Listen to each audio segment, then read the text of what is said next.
भारत माता की, भारत माता की।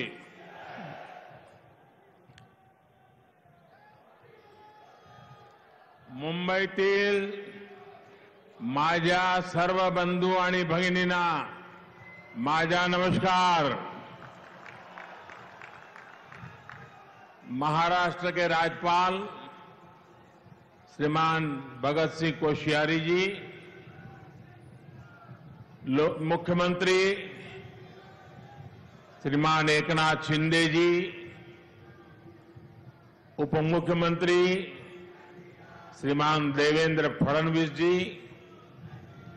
केंद्रीय मंत्रिमंडल के मेरे सहयोगीगण, विधानसभा स्पीकर श्री राहुल नार्वेकर जी, महाराष्ट्र सरकार के सभी अन्य मंत्रीगण, सांसद और विधायकगण और विशाल संख्या में पधारे आए हुए मेरे प्यारे भाई और बहनों, आज मुंबई के विकास से जुड़े 40,000 करोड़ रुपए के प्रोजेक्ट्स का लोकार्पण और शिलान्यास यहां हुआ है।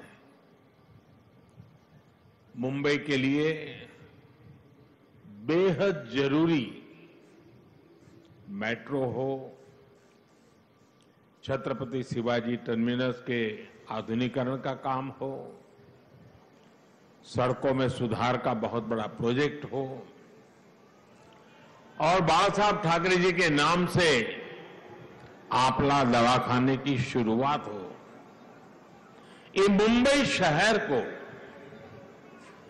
बेहतर बनाने में बड़ी भूमिका निभाने वाले हैं। थोड़ी देर पहले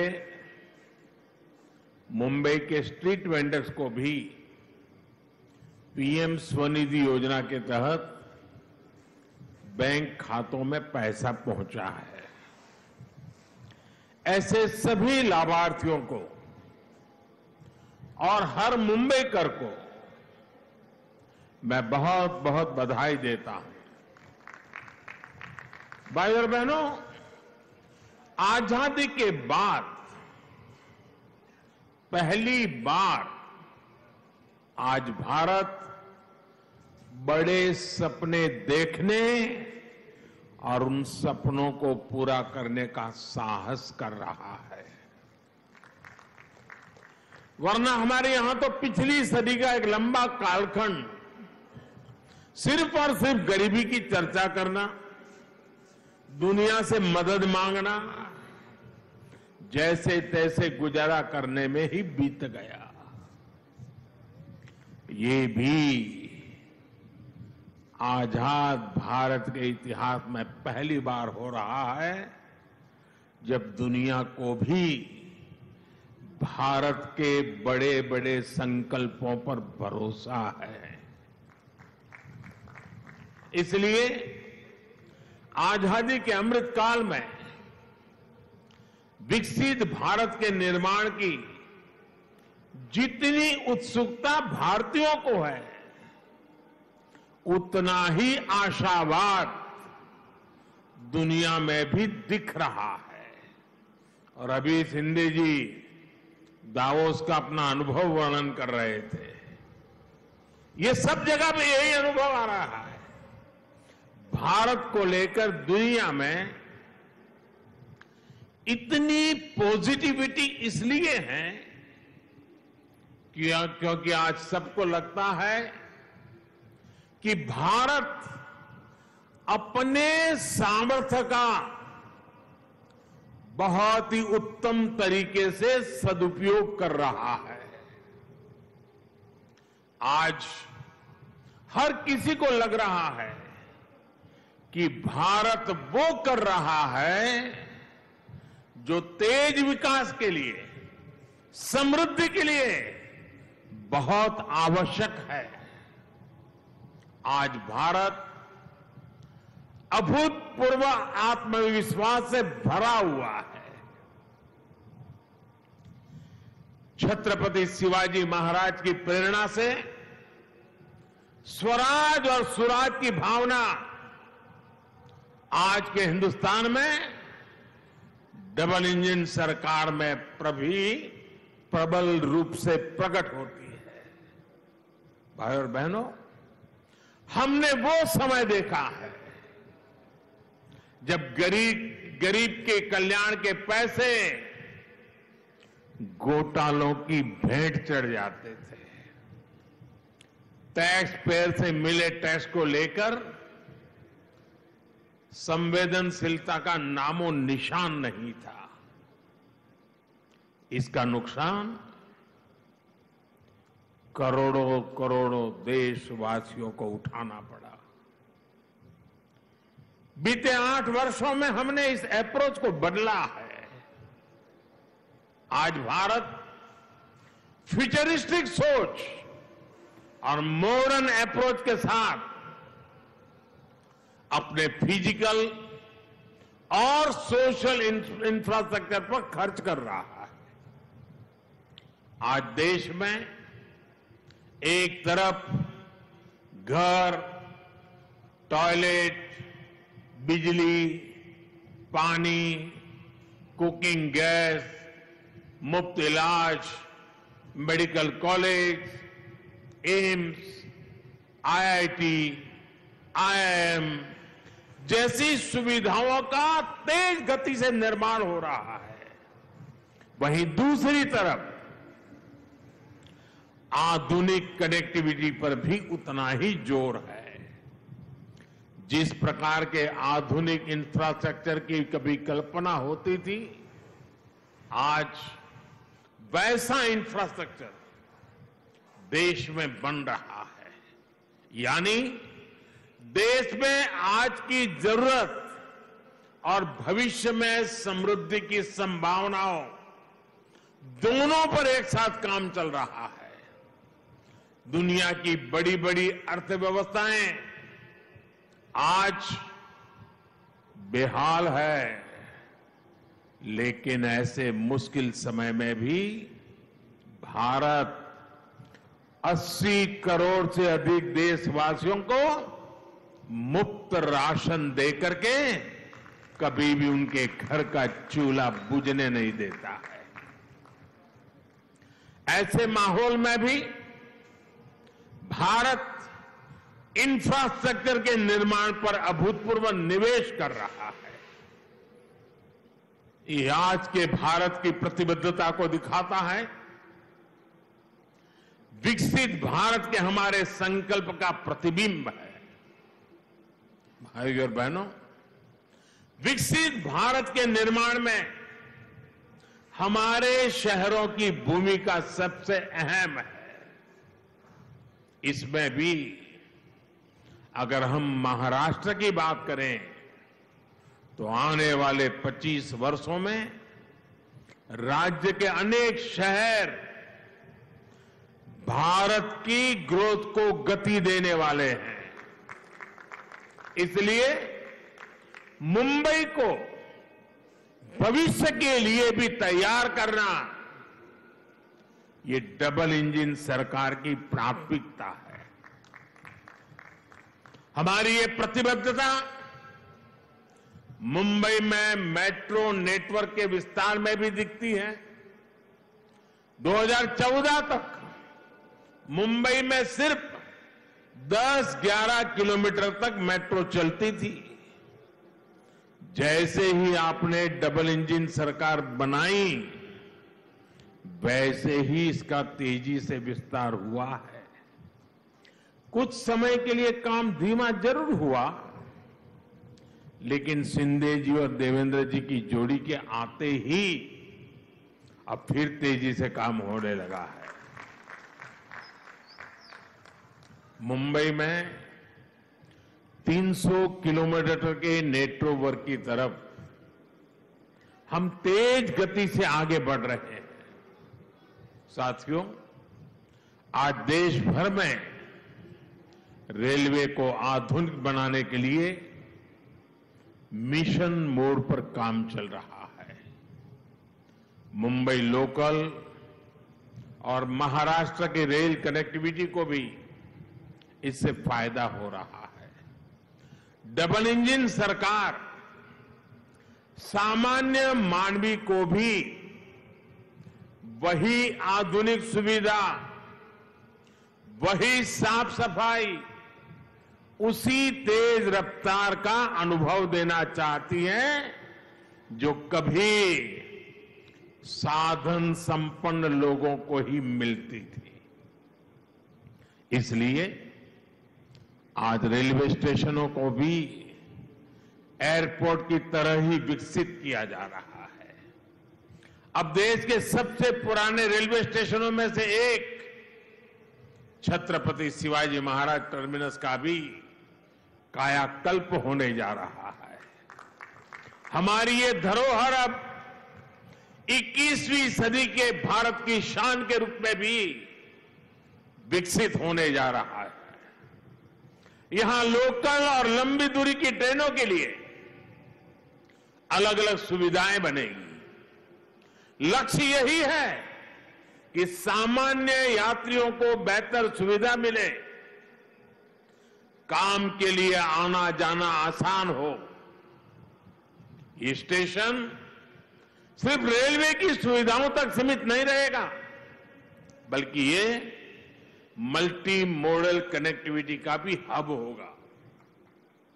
यानी बस हो, मेट्रो हो, टैक्सी हो, ऑटो हो, यातायात के हर साधन यहां एक ही छत के नीचे कनेक्टेड होंगे। इससे यात्रियों को एक सीमलेस कनेक्टिविटी मिलेगी। यही मल्टी मॉडल कनेक्टिविटी है जिसे हम देश के हर शहर में विकसित करने जा रहे हैं। साथियों, आधुनिक होती मुंबई लोकल मेट्रो का व्यापक नेटवर्क, दूसरे शहरों से वंदे भारत और बुलेट ट्रेन से तेज आधुनिक कनेक्टिविटी आने वाले कुछ वर्षों में मुंबई का कायाकल्प होने जा रहा है। गरीब मजदूर से लेकर कर्मचारी, दुकानदार और बड़े बड़े बिजनेस संभालने वाले, सबके लिए यहां रहना सुविधाजनक होगा। यहां तक कि आसपास के जिलों से भी मुंबई आना जाना भी सुलभ होने वाला है। कोस्टल रोड हो, इंदु मिल स्मारक हो, नवी मुंबई का एयरपोर्ट हो, ट्रांस हार्बर लिंक हो, ऐसे अनेक प्रोजेक्ट्स मुंबई को नई ताकत दे रहे हैं। धारावी पुनर्विकास, पुरानी चाल का विकास, सब कुछ अब ट्रैक पर आ रहा है और मैं इसके लिए शिंदे जी और देवेंद्र जी को बधाई देता हूं। मुंबई की सड़कों को सुधारने के लिए भी आज बहुत बड़े स्तर पर जो काम शुरू हुआ है, ये भी डबल इंजन सरकार की प्रतिबद्धता को दिखाता है। भाइयों और बहनों, आज हम देश के शहरों के कंप्लीट ट्रांसफॉर्मेशन पर काम कर रहे हैं। प्रदूषण से लेकर स्वच्छता तक शहरों की हर समस्या का समाधान ढूंढा जा रहा है। इसलिए हम इलेक्ट्रिक मोबिलिटी पर इतना बल दे रहे हैं, इसके लिए इंफ्रास्ट्रक्चर तैयार कर रहे हैं। बायोफ्यूल आधारित ट्रांसपोर्ट सिस्टम हम तेजी से लाना चाहते हैं। हाइड्रोजन फ्यूल से जुड़े ट्रांसपोर्ट सिस्टम के लिए भी देश में मिशन मोड पर काम चल रहा है। यही नहीं, हमारे शहरों में कूड़े की, वेस्ट की जो समस्या है, उसे भी हम नई टेक्नोलॉजी से दूर करने के लिए एक के बाद एक कदम उठा रहे हैं। वेस्ट टू वेल्थ का बहुत बड़ा अभियान देश में चल रहा है। नदियों में गंदा पानी ना मिले, इसके लिए वाटर ट्रीटमेंट प्लांट लगाए जा रहे हैं। साथियों, शहरों के विकास के लिए देश के पास सामर्थ्य की और राजनीति की इच्छा शक्ति की किसी भी चीज की कमी नहीं है। लेकिन हमें एक बात और समझनी होगी। मुंबई जैसे शहर में प्रोजेक्ट को तब तक तेजी से नहीं उतारा जा सकता जब तक स्थानीय निकाय की प्राथमिकता भी तेज विकास की ना हो। जब राज्य में विकास के लिए समर्पित सरकार होती है, जब शहरों में सुशासन के लिए समर्पित शासन होता है, तभी ये काम तेजी से जमीन पर उतर पाते हैं। इसलिए मुंबई के विकास में स्थानीय निकाय की भूमिका बहुत बड़ी है। मुंबई के विकास के लिए बजट की कोई कमी नहीं है। बस मुंबई के हक का पैसा सही जगह पे लगना चाहिए।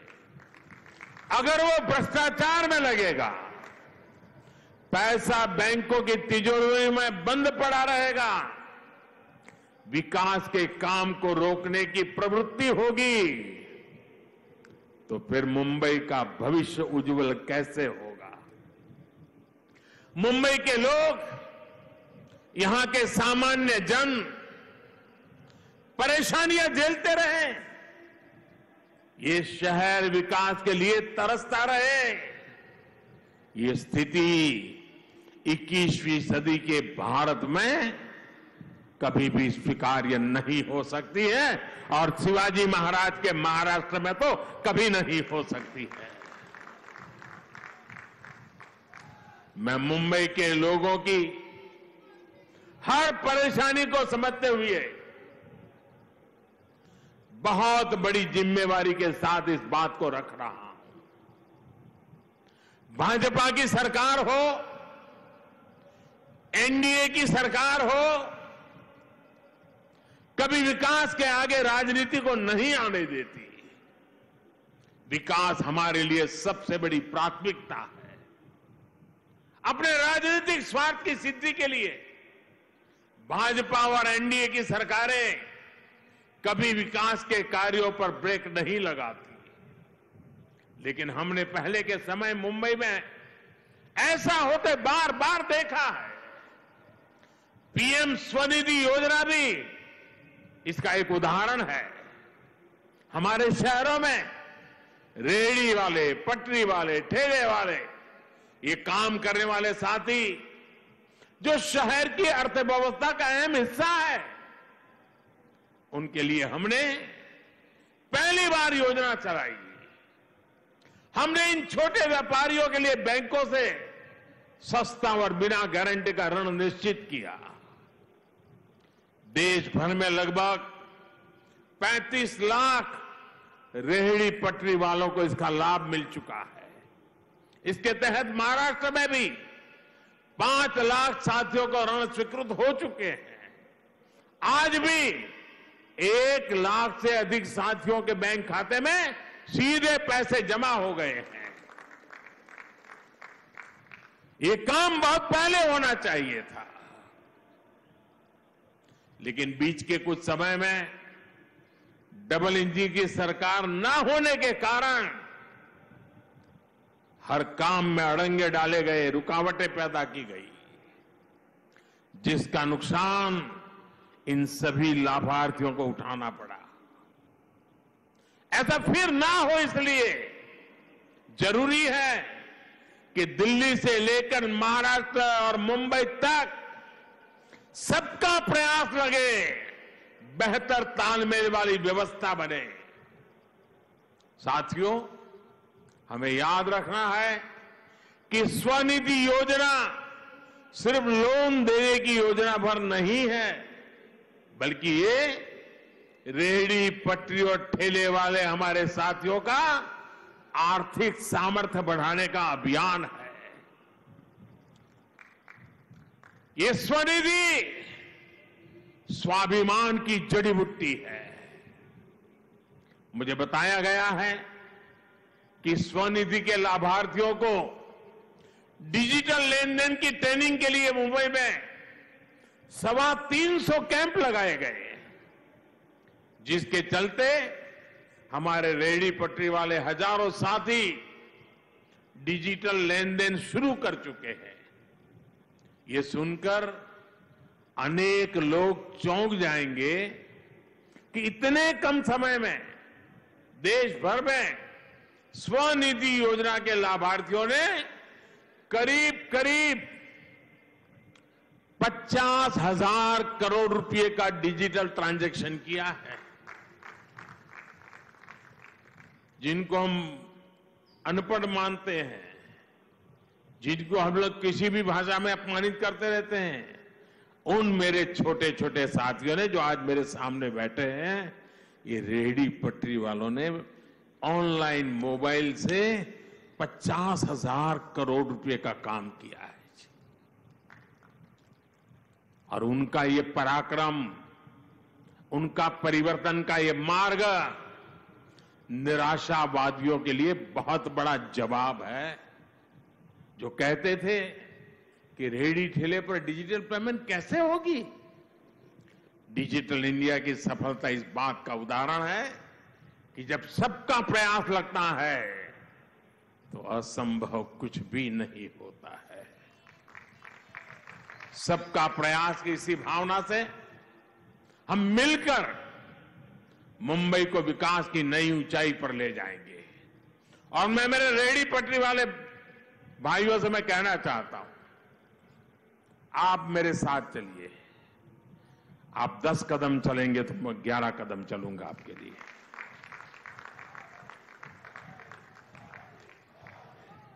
मैं ये इसलिए कह रहा हूं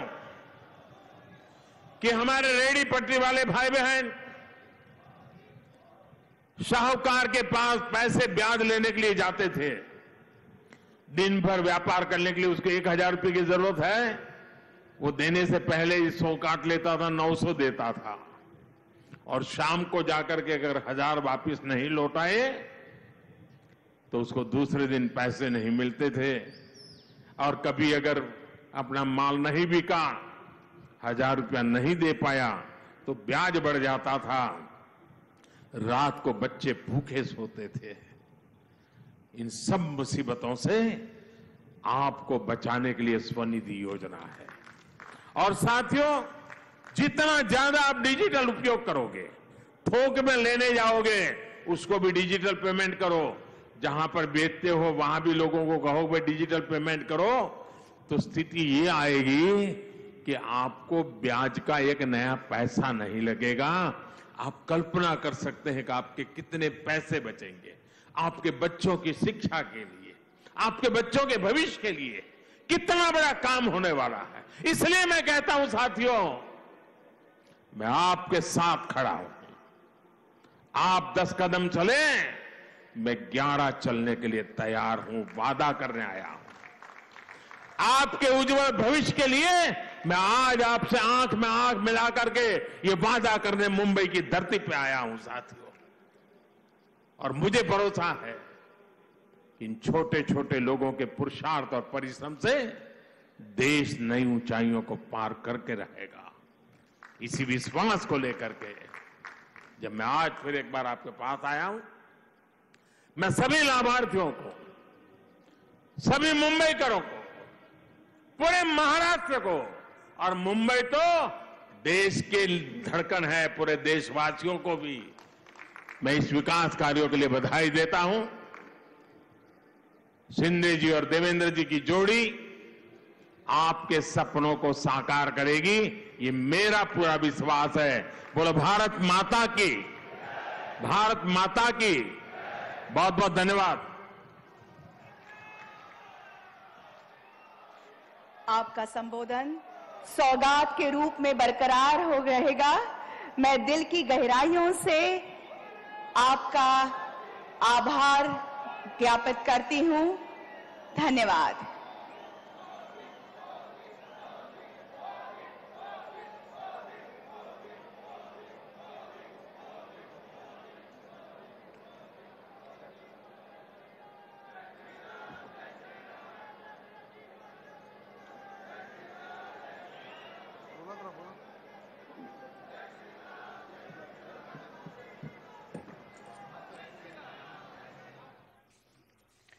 प्रधानमंत्री नरेंद्र मोदी ने महाराष्ट्र दौरे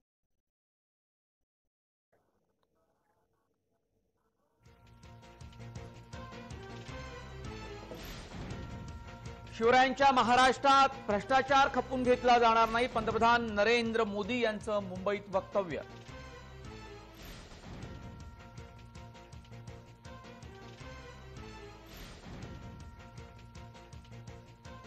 भारतात विकास कामे वेगानं पूर्णत्वास नेऊ असं वक्तव्य नरेंद्र मोदी यांनी बांद्रा वांद्रे कुर्ला संकुलात जाहीर सभेमध्ये केलेलं आहे. महाविकास आघाडीवरती हल्ला चढवत मुंबईच्या विकासाची ब्ल्यूप्रिंट ठेवण्याचा प्रयत्न मोदींनी केलेला आहे.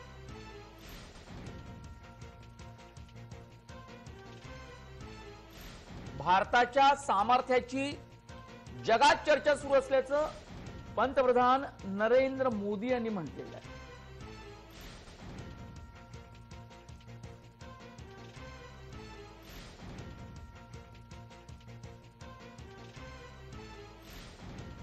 येत्या 25 वर्षात भारताच्या विकासात महाराष्ट्राचं योगदान अत्यंत महत्त्वाचं असेल असंही मोदी म्हणाले. डबल इंजिन सरकारमुळे मुंबईचा विकास वेगानं होत असून आमच्या विकासाचा चेहरा हा मानवीय असल्याचं मत मोदींनी व्यक्त केलं. मवियानं विकास रखडवला असं म्हणत पंतप्रधान मोदींनी मवियावर घणाघात केला. एकीकडे महाविकास आघाडी मोदींच्या या कार्यक्रमाला महापालिकेच्या निवडणुकीची तयारी संबोधत आहे आणि त्यांच्यावर टीकाही करत आहे, तर दुसरीकडे मुंबईतल्या विकास कामांचं श्रेय भाजप घेत असल्याचा आरोपही